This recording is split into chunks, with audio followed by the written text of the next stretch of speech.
Cricket history के सबसे magical spinner है शेन वॉर्न। पर सिर्फ स्पिन बॉलिंग से ही वो एक ट्रबल मेकर नहीं थे। शेन वॉर्न की बॉलिंग तो ऑपोजिशन के लिए एक नाइटमेयर थी ही, पर इसके अलावा एक और चीज थी जो उनके और उनके लव्ड वंस के लिए एक बड़ी प्रॉब्लम कॉन्स्टेंटली रही, उनका bad boy attitude. I am sure ये सुन के आपके दिमाग में शेन वॉर्न के गिने चुने ऑन फील्ड स्पैट्स आए, पर आज के इस क्रैक्स स्पेशल एपिसोड में हम आपके लिए लाए हैं इससे भी ज्यादा, आई मीन क्रिकेट के ओजी बैड बॉय शेन वॉर्न के ऑन फील्ड स्पैट्स, उनकी इनफिडेलिटी, उनकी एडिक्शंस, उनकी डेथ की मिस्ट्री और भी बहुत कुछ।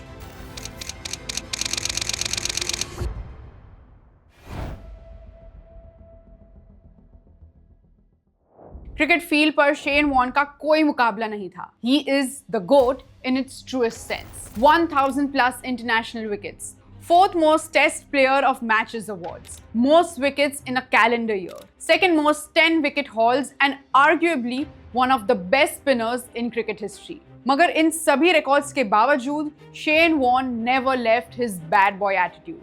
ऐसे बहुत कम सेलिब्रिटीज हैं जिनकी डेथ के बाद उनकी अचीवमेंट्स की नहीं बल्कि उनके स्कैंडल्स के बारे में बात की जाती है। ग्राउंड पर वॉर्न के कारनामे भले ही कितने भी लेजेंडरी होते थे, मगर पर्सनल लाइफ में शेन वॉर्न ने कारनामों के साथ साथ क्रिकेट रिलेटेड कई कांड भी किए हैं। I am not talking about tiny inconsequential scandals, B it spin और scandal. When Warney was around, things were big. For example, take the John the Bookmaker case. यहाँ शेन वॉर्न ने उनके teammate mark Waugh के साथ मिलके एक Indian bookie John को 1994 Sri Lanka tour के दौरान पिच और वेदर की इंफॉर्मेशन दी थी। हालांकि दोनों का ये कहना है कि उन्होंने टीम लाइनअप और टैक्टिक्स के बारे में कुछ शेयर नहीं किया था, but that does not make it right now, does it?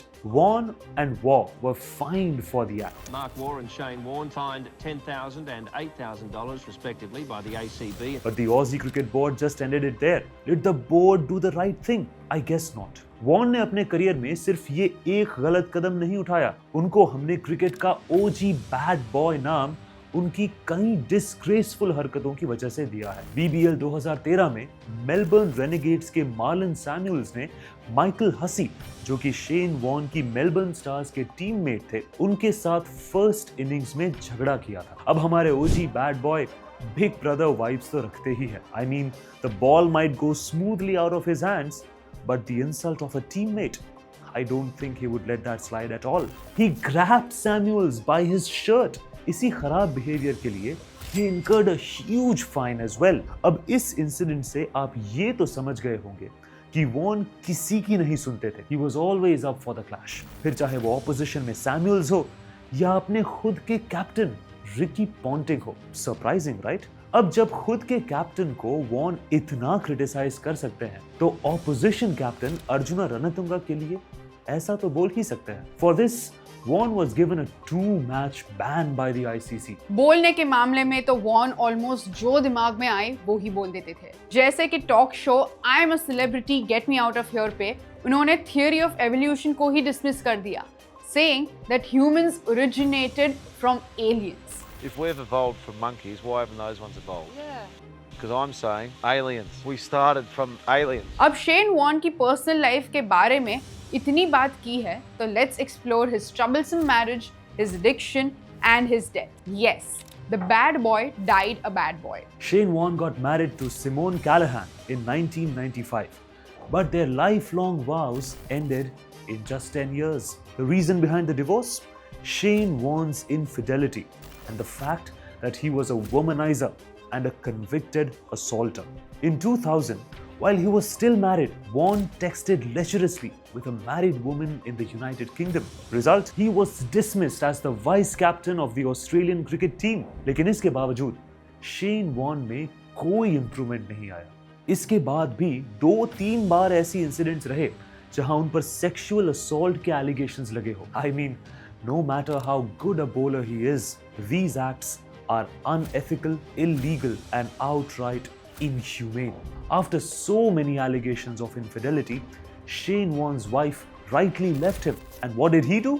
He chose to go down the bad boy road. ऐसा नहीं है कि वॉन नशे पहले नहीं करते थे, पर उस टाइम पे ज्यादा ही करने लगे। वॉन को बैड बॉय सिर्फ क्रिकेट रिलेटेड ऑफेंसेस और उनकी लूड पर्सनालिटी की वजह से ही नहीं कहा जाता था। 2003 के वर्ल्ड कप से ठीक पहले वॉन एक डोपिंग टेस्ट में फेल हो जाते हैं और उन्हें एक 12 मंथ का बैन फेस करना पड़ता है। हालांकि वॉन का कहना है कि उन्होंने तो सिर्फ एक टैबलेट ली थी जो उनकी मम्मी ने दी थी, पर ये मानना मुश्किल है given the fact that Vaughan is the OG bad boy. इसके अलावा 1999 में वॉन एक निकोटीन सब्स्टिट्यूट प्रोडक्ट के ब्रांड एम्बेसडर थे, so he had to quit smoking. The company had given him $20,000 to quit smoking, मगर इसके बावजूद भी वॉन अपनी स्मोकिंग एडिक्शन के चलते स्मोक करते हुए पकड़े गए। He just couldn't resist. Apart from his cricket-related gimmicks, Vaughan's addiction to drugs and women was the reason why he was referred to as the clown. And these two are maybe what resulted in his death. नहीं समझे? Let me explain. Shane Warne की death 4 मार्च 2022 को Thailand में heart attack के कारण हुई थी। अब ये तो आप सबको पता ही होगा, but let me tell you something not a lot of people know. Vaughn died in his hotel bathroom surrounded by vomit, blood and a very strong Indian sex drug, Kamagra. अब ऐसा एडवाइस किया जाता है कि जिन लोगों को heart problems है उन्हें कामाग्रा नहीं यूज करना चाहिए, but Vaughn did and the legendary bad boy paid his final price. One of the police officers who was at the scene said that his superiors ordered him to dismantle the Kamagra bottle. उनके कहने के अनुसार इसमें कई बड़े लोगों का हाथ शामिल था जो नहीं चाहते थे कि ऑस्ट्रेलियन क्रिकेट लेजेंड की डेथ ऐसे सामने आए। शेन वॉन क्रिकेट के एक अनफॉरगेटेबल लेजेंड है, पर क्या उनकी ये हरकतें फॉरगिवेबल है? फॉरगिवेबल छोड़ो, पर क्या आपको नहीं लगता कि वॉन के स्कैंडल्स को उनका स्टारडम ओवरशैडो कर देता है? Do you think his bowling brilliance can justify these actions? If not, then what can be done? We can share this video and let people know that Vaughn was definitely a legend of a bowler. But if you want to idolize him, then only replicate how he bowls, not how he lives. If you like the video, show some love below and we'll come back soon with another bad boy story. Thanks for watching.